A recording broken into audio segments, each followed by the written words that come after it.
The latch was intact. No pry marks on the doorframe, no signs of forced entry. But inside that Las Vegas apartment, something was off. A lamp lay sideways near the edge of the living room rug. Not shattered, just displaced. The kind of disruption that suggested hesitation, not chaos. Blood spattered low along the baseboards, barely visible against the dark hardwood. Small, measured smears, as if someone had tried to keep the damage contained. Yet the front entrance remained untouched. Detective Greg Rowe paused near the door, scanning the frame. He'd worked enough break-ins to know what forced entry looked like. This wasn't it. Someone had entered that space without a fight, or without the need to force their way in. The crime scene techs moved quietly, photographing each angle. Their gloved hands hovered over surfaces, careful not to disturb the evidence until everything was logged. One paused at the kitchen counter. Beneath the microwave, half hidden by a towel, a single earring stud glittered faintly. No clasp, no matching pair in sight. Rowe crossed to the counter, leaning in. The stud was coated in something faint, a thin residue of blood, just enough to dull the shine. Another photo, another piece cataloged. The living room couch bore a darker stain soaked into the fabric at the base where it met the floor. That stain stretched toward the kitchen, a faint trail marked by intermittent drops. The pattern was consistent. Someone had moved slowly, either dragging themselves or being dragged. There were no erratic sprays, no defensive spray arcs. Whatever violence had occurred, it wasn't a sudden eruption. It was methodical. There were no overturned chairs, no broken glass. The coffee table sat perfectly aligned with the rug's edge, undisturbed except for a cell phone left face down. The device was unlocked, battery nearly drained. No active calls, no outgoing texts. The last outgoing attempt was time-stamped at 1:54 a.m., a message never sent. Rowe tapped the screen. The text box was still open, half-typed, no recipient listed. "Who starts a message and doesn't finish it?" the forensic analyst muttered nearby, eyes on the phone's metadata. The timestamp placed that draft within the window of the presumed assault. But there was no alarm raised, no emergency call. The apartment complex itself was silent that night. No neighbors reported hearing screams, shouts, or anything to disturb their sleep. Just another quiet Las Vegas night, on the surface. Rowe walked to the small security panel near the door. It blinked green, disarmed. The system log showed the last activity at 8:03 p.m. the previous evening, armed as the victim left for dinner, disarmed again at 12:12 a.m. No further activity. A forensic tech flagged him down. "Camera footage," the tech said. "Building security logs and external feed. The internal footage between 1:30 and 2:30 a.m. is gone." "Auto cycle?" Rowe asked. The tech shook their head. "Manual deletion. Timestamp doesn't match the system's regular purge cycle." Rowe exhaled through his nose. That wasn't sloppy. That was deliberate. Someone had entered, disarmed the system, and wiped the footage, all without leaving an obvious trace of forced entry. Whoever it was, they knew their way around the space, or around the victim. The victim herself, Christine McInday, wasn't on the scene. Her absence was louder than the bloodstains. Another anomaly surfaced. The building's entry logs, swipe card data for tenants, showed no recorded entry after 11:47 p.m. No guests logged in. But the manual overwrite on the camera suggested someone bypassed that system. Rowe jotted the details in his field notes. Manual deletion of footage, no forced entry, disarmed alarm, layers of quiet precision. But beneath that surface calm, the evidence spoke of something darker, deliberate harm. The blood patterns weren't random. They told a story of prolonged violence. Yet for all the forensic clarity, there were gaps. No witness statements, no clear suspect entering or leaving. In his years on the force, Rowe knew the difference between random crime and personal violence. This wasn't opportunistic. It was calculated, controlled. The evidence bagged that night didn't tell the whole story, but it pointed in one direction, towards someone who had access, someone who knew the patterns and routines well enough to blend into the background noise of the city. As the techs finished their sweep, Rowe stood at the doorway again. The lock was still intact, the latch unbroken, but the crime had seeped into the fabric of the apartment, invisible to anyone not looking close enough. The security logs revealed a missing piece. At 2:17 a.m., an external login attempt was registered on the building's security system. The source, an internal IP address, one that came from within the building itself. The timestamp didn't align with the system's regular auto-cycle purge schedule.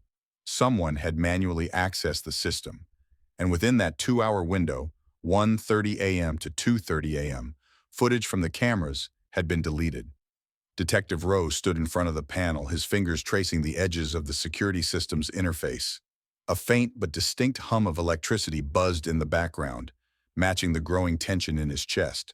The camera system was supposed to operate on an auto-delete cycle every 24 hours, but the logs showed clear evidence that someone had manually overwritten the data. He leaned closer, scanning through the system's internal records. The logs confirmed it. The deletion occurred at exactly 2:10 a.m. The question was simple. Who had access to the system at that hour? Rowe was familiar with the building's operations. Residents didn't have direct access to the security server. It was housed in a small utility room under the control of the building's maintenance team. The maintenance workers had swipe card access. But that wasn't what stood out. What stood out was that this deletion wasn't a system glitch. It was deliberate. "What does the data tell us?" Rowe muttered to himself. The maintenance logs were accessed, but there was a notable gap. The logs from the night of the incident didn't record who had swiped in after 1:30 a.m. It was a short window, but it was enough. Rowe tapped his pen against the notebook, staring at the screen, wondering if the system's access point had been used by someone outside the maintenance team. He knew one thing. This wasn't just a technical issue. This was a deliberate act of obstruction. The focus shifted to Christy Mack's phone. Rowe had already ordered a full forensic analysis on the device, which had been found on the living room couch, locked, but not broken. When the phone was powered up, the investigators found something interesting. A single text message that had never been sent. The time? 1:54 a.m. The words? Incomplete. It wasn't unusual for someone to leave a message unfinished, but what struck Rowe was that the message was aimed at no one. No recipient was listed. The message was cut off mid-sentence. No one had seen it. No one had replied. Rowe flipped through the phone's logs. There was no communication with anyone after 1:54 a.m. No calls, no texts, no social media. Nothing. The absence of activity confirmed one thing: the victim had been isolated, whether willingly or not. At 1:54 a.m., she was still awake. That's when the message was left behind. But where had she gone after that? There was a disconnect in the timeline. Rowe took a deep breath, pushing his fingers through his hair. It was starting to feel like the pieces weren't fitting together. But then another lead came through, one Rowe didn't expect. Corey Thomas, the boyfriend.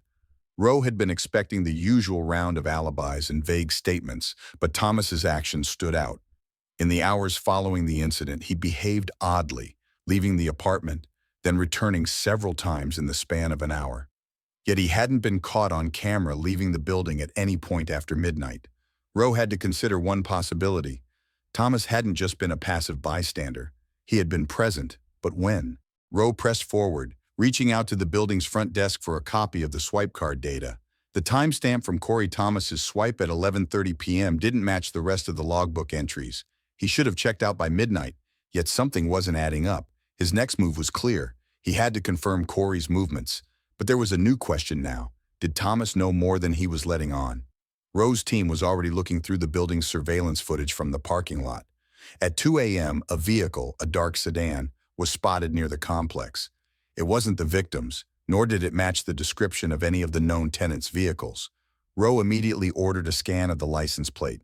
The results were inconclusive. Rowe could feel the walls closing in. The systems were hiding something, and people were making strange decisions. The case wasn't following a typical path, but it wasn't the type of thing that made it easy to explain away. The pattern of behavior was too deliberate, the cover-up too controlled. The investigation into Christy Mack's assault was escalating. Rowe had already started to feel like this wasn't just a crime, it was the tip of a much deeper conspiracy. And every answer led to another question. The DNA profile came back incomplete. The swabs collected from the kitchen counter, specifically beneath the microwave, yielded mixed samples. 3 distinct contributors were present. 1 female, 2 male. The female profile matched Christine McInday, confirmed through prior records. The first male profile aligned with Corey Thomas, her boyfriend at the time. His DNA was expected. He admitted to being at the apartment earlier that evening. It was the second male profile that raised questions. The partial match flagged in CODIS was registered to a previous offender, a known individual in the system from an assault case years prior. Not a conviction, but enough to have entered his profile into the database. The name that surfaced, Jonathan Paul Koppenhaver. Detective Rowe sat with the lab report, reading it twice. The profile wasn't complete enough to hold up in court on its own, but the match percentage was significant. Partial hits always required corroboration. Chain of custody had been tight. The swabs were taken within protocol, double-bagged, signed across at every stage. No contamination reported. Still, partial matches were dangerous. They created narrative before the facts lined up. Rowe knew better than to lean too hard on one forensic lead, but this wasn't the first time Koppenhaver's name came up. A deeper look into his history confirmed the pattern. Multiple prior arrests for assault, domestic violence allegations, none resulting in long-term incarceration. Each case followed a similar trajectory: initial aggression, victim retraction, case dismissal. It wasn't enough for a conviction history, but it painted context. Lab analysis added another layer. The skin cell mixture found at the scene included epithelial cells indicating recent presence, sweat residue likely from physical exertion. It wasn't environmental contamination. Someone had been in close contact with that countersurface within the window of the attack. Forensic sequencing moved to footwear impressions. The living room stain near the couch hadn't been just a pooled blood pattern. Under UV light, faint sole impressions overlapped the edge of the stain, moving in and out of the kitchen area. The pattern didn't match Thomas's footwear, collected during his initial questioning, nor did it match Mackenday's. That left an unidentified third party. Lab technicians pulled partial sole patterns, worn tread, unique to a specific brand and size. Further analysis confirmed a match to a particular line of athletic shoes commonly worn by MMA fighters for training. That narrowed the field but wasn't definitive. Footwear patterns tell a story, the lab tech remarked as he logged the impressions into the evidence database. People move differently when they're angry. It shows up in the pressure distribution. The stride length varied, suggesting stops and starts, movements consistent with confrontation, not flight. Someone paced that space, moved back and forth, likely agitated. The timeline was starting to converge. DNA on the counter, footwear impressions leading toward the source of the mixed biological evidence, and a partial identity hovering at the edges of certainty. Rowe's next step was clear: corroborate the forensic findings with physical movement. Building surveillance footage couldn't help. The 2-hour deletion window still stood, but external cameras outside the complex remained intact. A dark-colored vehicle had been caught on tape, leaving the complex parking lot at approximately 2:03 a.m. The vehicle wasn't registered to any resident. The footage resolution was poor, but enhancements provided make and model approximations. It aligned with a 2010 Dodge Charger, black-tinted windows, a vehicle similar to one associated with Koppenhaver in past traffic citations. It wasn't enough to secure a warrant. Not yet. But the pattern was too clean. And sometimes that was the problem. Forensic triangulation demanded another angle. Rowe ordered a sweep of cell tower pings within the area, mapping potential device activity during the critical window. He knew what he was looking for: any irregular ping pattern from known numbers. The forensic net was tightening. Layer by layer, the evidence began to move beyond suggestion toward corroboration. The cell tower logs revealed a gap, small but precise enough to stand out. At 12:46 a.m., a device registered to Jonathan Koppenhaver pinged off a tower located 3 miles from the victim's apartment complex. The signal then went silent, not reappearing on any local networks until nearly 6 a.m., hours after the incident. Detective Rowe reviewed the data with the forensic analyst. The triangulation from the last active ping, combined with the blackout period, suggested deliberate device suppression. Phones don't simply vanish from networks unless powered down, placed in airplane mode, or physically removed from the area. The window of silence matched the timeline of the assault and subsequent erasure of the building's surveillance footage. The anomaly wasn't in the presence of the device, but in its absence. Rowe requested additional data: credit card transactions, gas station receipts, any peripheral data to supplement the gaps. One charge stood out: a gas station purchase logged at 12:46 a.m., same timestamp as the final tower ping. Surveillance footage from that location showed a dark vehicle resembling the Dodge Charger previously identified leaving the premises within minutes of the transaction. No license plate visible, but the timestamp aligned. The phone's activity prior to that night was regular: calls, texts, social media use. Then, abrupt silence from 12:46 a.m. onward. Not the behavior of someone unaware of the coming events. Rowe turned to the vehicle's GPS system. The Charger was outfitted with an aftermarket GPS unit, one known to cache data even when disconnected from live feeds. When recovered, the device held traces of its last active route, from the gas station to a location near the victim's complex, terminating at 2:07 a.m. No outbound route recorded. The data cycle stopped at the same window the cell signal vanished. The movement pattern was too linear, too calculated. The timeline narrowed. Simultaneously, a forensic analysis of Macanday's phone added context.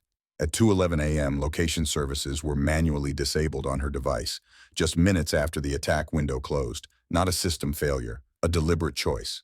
The alignment is too clean, Rowe noted to the analyst. Device silence, GPS cut off, camera footage erased, but people make mistakes. Chain of custody confirmed the integrity of the data streams. All devices were secured within protocol. Yet despite the overwhelming circumstantial evidence, direct linkage was still elusive. Partial DNA, mixed biological evidence, but no definitive timestamp placing Copenhaver at the scene. Rowe expanded the triangulation. Pulling nearby tower records, he mapped additional devices within a half-mile radius. One unknown device pinged multiple times between 1:45 a.m. and 2:15 a.m., moving, stopping, then leaving the area. Burner phone activity. No registration details, no metadata trail, but the movement paralleled the attack window. The convergence of GPS data, device silences, and transactional records created an overlapping forensic web. The phone went dark. The vehicle moved. Surveillance vanished. The forensic narrative didn't rely on witness testimony. It relied on the digital residue of movement and silence. The physical absence of data spoke as loudly as its presence. The medical examiner's report documented 18 distinct fractures in the orbital bones surrounding Christy Macanday's eyes. The injury pattern showed bilateral trauma, both sides affected, but not equally. The left orbital floor displayed compression fractures consistent with blunt force trauma, while the right side exhibited more splintered breaks, suggesting multiple strikes at varying angles. Detective Greg Rowe reviewed the injury map. The layering of trauma wasn't random. The blows were clustered in phases, with intervals of intensity and pause. The distribution aligned with a methodical escalation, not a single burst of uncontrolled rage, but measured, repeated impact. The forensic reconstruction estimated that the injuries occurred over a sustained period, possibly exceeding 90 minutes. The rib cage fractures provided further sequencing. 3 ribs on the right side were broken, non-displaced fractures, indicative of forceful strikes without rotational movement. No defensive injuries were found on the arms, a notable absence. Macanday hadn't been able to shield herself effectively. Lacerations on the lips, internal bruising along the jawline, and missing teeth completed the profile. The dental trauma, specifically 2 avulsed incisors, suggested that the force of the blows dislodged them entirely, not from a fall, but from directed impact. The liver tear was perhaps the most telling. The right lobe showed a 3.2 centimeter laceration, consistent with a knee strike or blunt object impact. That level of trauma indicated significant force applied to the abdomen, while the body was stationary. The forensic timeline aligned this injury closer to the final phase of the assault, after the facial fractures, after the ribs. Sequencing the wounds provided a narrative. First, the facial trauma, targeted, designed to disorient. Next, the rib fractures, subduing the victim further. Finally, the abdominal injury, debilitating. The lack of external bleeding from the liver injury suggested that it occurred while Macanday was immobilized. Forensic analysts used 3D modeling to reconstruct the injury sequence. The model showed phases of force application, varying in direction and intensity. Pressure mapping of the blows indicated a dominant right-handed assailant, with force diminishing and intensifying irregularly, consistent with fatigue between strikes. This wasn't random, Rowe muttered, tracing the injury overlay. It was sustained, controlled. The injury intervals also aligned with the previously established timeline. Between 1:30 a.m. and 2:15 a.m., the duration matched the evidence of methodical violence. The assault wasn't a single act of aggression. It was prolonged, deliberate. Further testing revealed trace elements in the soft tissue abrasions, fibers consistent with polyester athletic wear, embedded in the skin near the jawline and wrists. No binding marks were present, but the fiber analysis suggested close contact with synthetic fabric, commonly found in athletic gloves or training gear. The forensic detail created a layered profile. This was an assault executed with physical precision over time by someone familiar with controlled violence. Chain of custody remained intact throughout the evidence collection process. The injury maps, 3D models, and trace fiber analysis were documented, sealed, and reviewed under standard procedural oversight. Yet for all the clinical precision of the forensic analysis, there remained one gap: the absence of the weapon or object that caused the liver tear. No blunt instrument was recovered at the scene. The force required to inflict such damage without leaving external bruising suggested the use of a body part: a knee, elbow, or closed fist. Rose circled the sequence again, aligning it with the digital data from prior chapters. The deletion window of the security footage, the silenced devices, the narrow GPS tracks. The convergence was tightening. Physical trauma, digital footprints, and behavioral patterns were aligning within the same frame. The anomaly appeared in the suspect's digital behavior within 24 hours of the assault. Jonathan Koppenhaver's social media activity, previously erratic but consistent, showed a complete cessation at 2:28 a.m., approximately 15 minutes after the last GPS data point logged his vehicle near the victim's apartment. For someone known to post frequently, often impulsively, the sudden silence raised procedural flags. Detective Rowe obtained a full data pull from Koppenhaver's public and private accounts. The content prior to the assault followed predictable patterns: aggressive commentary, reposted fight promotions, personal reflections on training. But the complete shutdown post-incident indicated awareness. Not panic, but calculated withdrawal. Metadata analysis of his last posts revealed another layer. The timestamp on his final upload, an image with a motivational caption, carried embedded GPS data, matching his location at a gym 3 miles away from the victim's apartment 1 day prior. But after that, no more location tags, no more timestamps from familiar haunts. This was concealment in action, not erasure, but avoidance. Rowe cross-referenced Koppenhaver's known associates, fellow fighters, gym members, former trainers. Subpoenaed text messages between him and 2 close contacts revealed a pattern of deflection. One message sent at 7:42 a.m. the morning after the assault read, "Laying low, not sure how things are going to play out." No direct admission, but the subtext was clear. Forensic analysis of the suspect's financial transactions further supported the concealment narrative. No credit card use post-assault, no ATM withdrawals within the Las Vegas area. Instead, 2 minor cash withdrawals from an ATM in Simi Valley, California 2 days later, outside his usual operational zone. The distance suggested deliberate relocation. Rowe's team traced Koppenhaver's known vehicle to a parking structure in Southern California. Surveillance footage captured the Charger entering the structure but did not record its exit. The timestamp, 9:13 p.m., 48 hours post-incident. No visual of the driver. The vehicle remained abandoned, later confirmed by a manual search. The interior was wiped clean. No personal belongings, no devices. This level of premeditated disappearance didn't align with someone acting impulsively. It reflected planning, or at least experience in avoiding detection. The forensic focus turned to digital footprints, device pings, burner phone patterns. An unregistered device activated briefly in Las Vegas at 5:10 a.m., the morning following the assault, pinged off a tower near Interstate 15, the primary route out of Nevada toward California.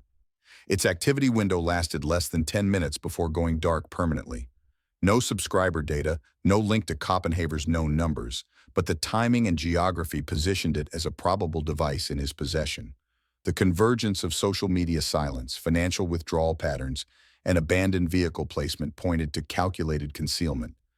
Koppenhaver hadn't just fled, he dismantled his digital presence along the way. Rowe summarized the sequence. Social media activity halted immediately post-incident.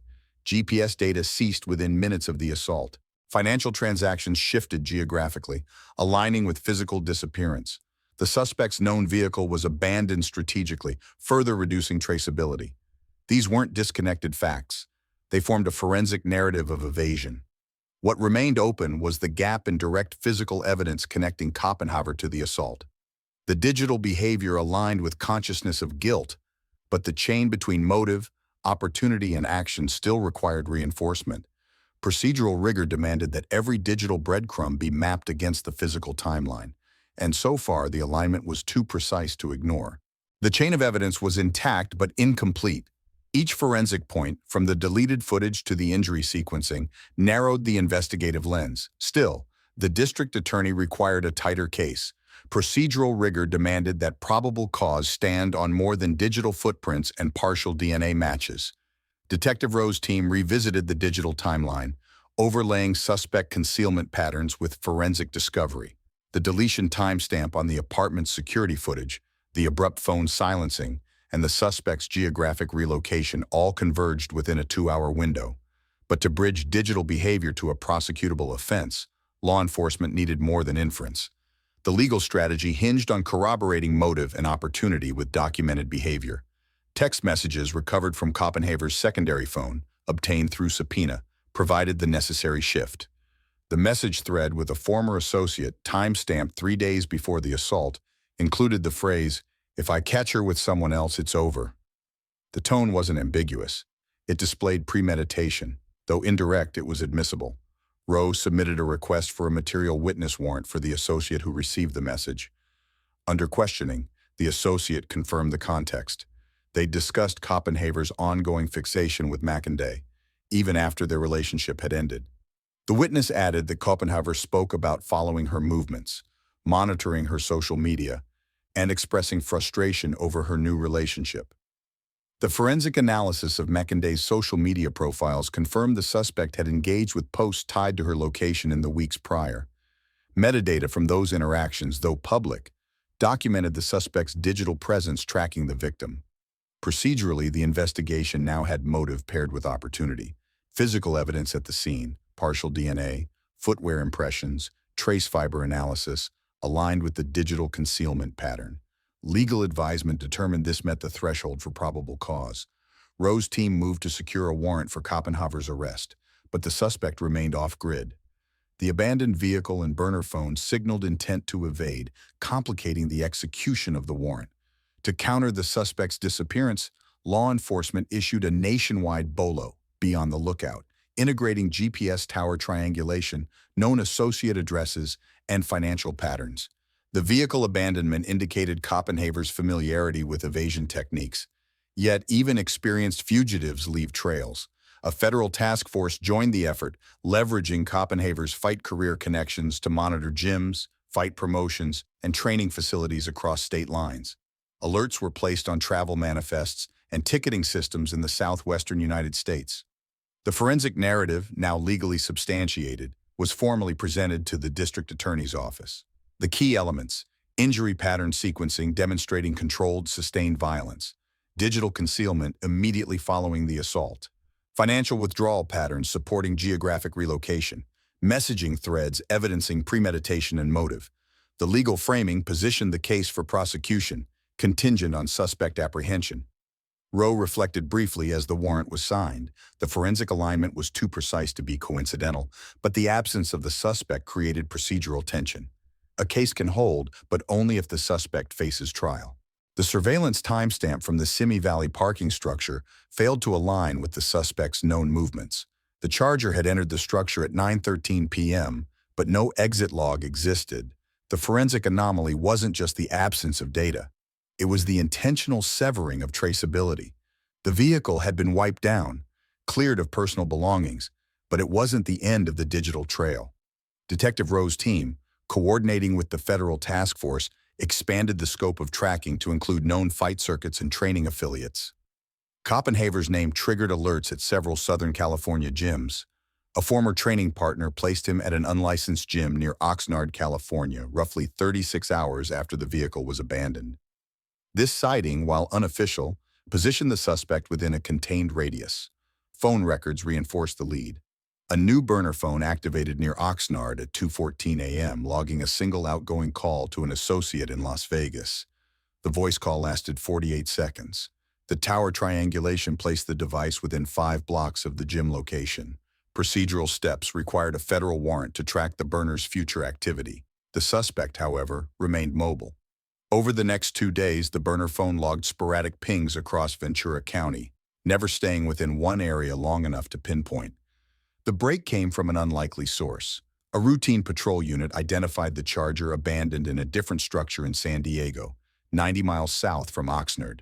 Same vehicle, same plates. But this time, the vehicle's interior yielded a trace. Underneath the passenger seat, investigators recovered a disposable glove fragment, sealed in plastic, containing trace sweat DNA. Chain of custody held firm.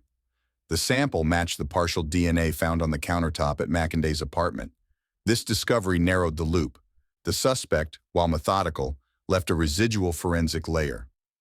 Law enforcement initiated a coordinated sweep across San Diego County, targeting low-cost motels, hostels, and gyms. The suspect was located 72 hours later in a budget motel under an alias. Booking records flagged due to procedural cross-referencing. The arrest occurred without incident. Koppenhover was detained without possession of devices, cards, or personal effects. He wore athletic wear consistent with prior fiber analysis. Custodial forensics began immediately. Koppenhover's clothing was submitted for trace analysis. Fibers from the hoodie matched those embedded in McInday's jawline abrasions. Residue particles, dust, synthetic fibers aligned with the scene's earlier forensic profile. No devices were recovered at the time of arrest, but subsequent analysis of the suspect's physical appearance noted healing abrasions on his knuckles, consistent with blunt force trauma applied during the time frame of the assault. Photographs and forensic swabs were taken to document the injuries.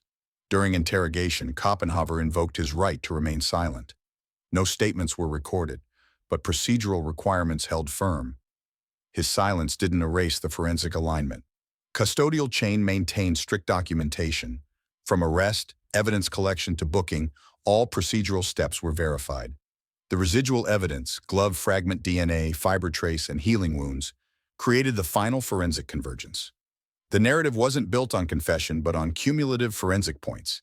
Each layer, from digital footprints to physical injury sequencing, reinforced the prosecutorial position. Forensic sequencing didn't leave room for interpretation. The timeline was complete. The prosecution opened with the timestamp. At precisely 2:17 a.m., on the night of the assault, the apartment's security system registered a manual override, not a power surge, not a system glitch, a direct command issued internally to delete surveillance footage. The forensic video analyst explained the anomaly with clarity. The command was entered via internal IP. This deletion was intentional and targeted. The window erased was not random, it directly coincides with the suspected assault timeframe. From there, the narrative was structured around convergence. Each expert witness testified to a layer of the case. The digital evidence specialist walked the jury through the silent trail, how the suspect's phone, usually active, went dark immediately after the last cell tower ping near the victim's apartment, how a burner phone activated near the California border 5 hours later, how no financial transactions occurred on known cards, but ATM withdrawals were made from obscure locations far from the suspect's routine. The prosecution's case was not built on a confession. It was built on alignment. Fiber analysts presented samples found embedded in the victim's wounds, specifically polyester microfibers recovered from her jawline and neck. These matched the training hoodie worn by the suspect at the time of his arrest. DNA specialists followed. Though the sample recovered from the kitchen counter was partial, the glove fragment found beneath the suspect's passenger seat returned a full match, collected weeks apart, one at the scene, one during the manhunt. No breaks in the chain of custody. The defense countered on technicalities. They challenged the DNA integrity. They questioned whether the metadata could be falsified. But the prosecution anticipated that. Each witness reinforced how the digital trails had been secured, from the data extraction protocols to the validation audits conducted in separate facilities. The prosecution's key angle wasn't any single piece of evidence. It was the procedural integrity of every forensic layer. The medical examiner took the stand to clarify injury sequencing, the rib fractures, the orbital trauma, the liver laceration. Pressure mapping reconstructed the direction and force of the blows. Each injury was time-stamped by phase, sustained, controlled. No defensive injuries were present. Prosecutors displayed digital overlays showing the injury timeline, superimposed on the window of footage deletion and device blackout. The result wasn't dramatic. It was clinical. A former associate of the suspect was brought in to testify under subpoena. His phone logs and private messages admitted into evidence revealed a tone of escalation. One message 3 days before the assault read, "If I see her with someone else, I'm not responsible for what happens." The defense claimed venting.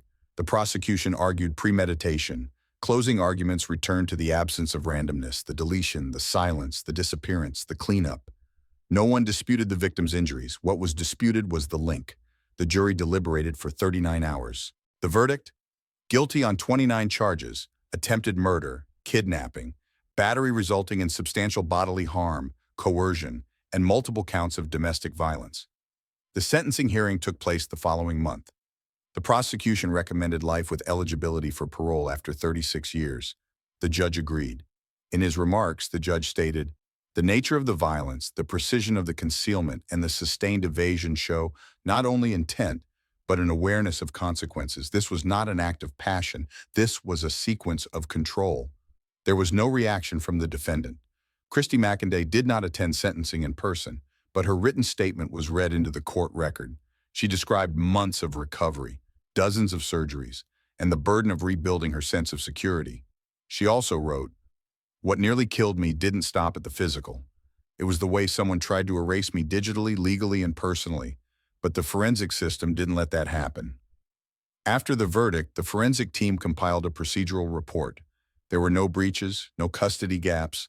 The handling of digital devices, physical evidence, injury mapping, and witness coordination met every federal standard. For the Las Vegas Metropolitan Police Department, the case was closed, not with spectacle, but with documentation. It became a training benchmark, a modern example of multi-layered forensic integration used to secure a conviction in the absence of direct eyewitnesses. Beyond the courtroom, the case influenced broader discussion. Advocacy groups used it to campaign for stronger early intervention systems in domestic violence. It reshaped training protocols for trauma-informed responders and pushed for faster warrant protocols in digital concealment cases. In procedural terms, justice had been served. The system held. But the greater value came from what remained intact, not the silence of devices or the deletion of footage, but the evidence that refused to disappear. Looking back on everything I've shared, I realize how fragile safety can feel until it's taken from you. What happened to me wasn't just an attack on my body. It was an attempt to erase my sense of control, my voice, my place in this world. But through the strength of forensic science, the dedication of law enforcement, and my own resolve, I reclaimed that space. My story is a reminder: you are not powerless, no matter how dark things may seem. If this story resonated with you, I'd love to know your thoughts. Where are you watching from? How do you feel about the role of forensic science in seeking justice? Leave a comment. Even if you disagreed with something, let's talk about it. And if you found this story meaningful, consider subscribing to this channel. It helps me bring more real stories like this to light. Stay strong, stay informed, and I'll see you in the next video.